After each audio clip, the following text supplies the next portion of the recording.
Hey there, so here is this Math Master app, and with this app you can just solve some math questions and challenges.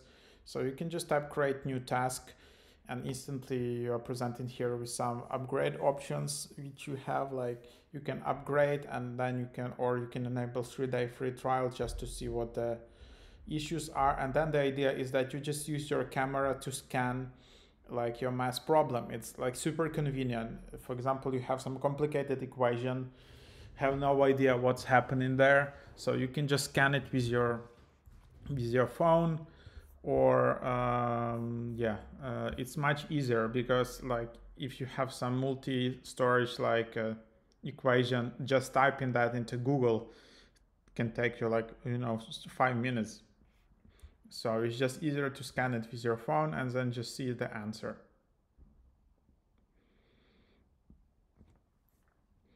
Unfortunately, then when you tap show solution, you need to have coins, and to get coins, you need to upgrade. So there is no free option here, and that's what it is at the moment. So you can upgrade for week, months, or 1 year.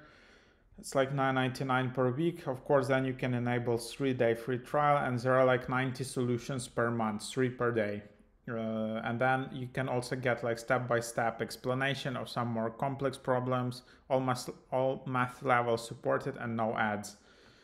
So yeah, like honestly, I would like maybe if they have included at least some free solutions, even with ads, but that's what it is. But the workaround around this is that you can go to your profile, and then you can invite some friends and get like 5 free solutions. After a friend downloads the app, you'll both get 5 free coins, so you can invite one friend only. So there you have it. So use this code and then you will get some free coins here on the app. So if you sign up, code, and then you can just enter it here in the bottom in the invitation code.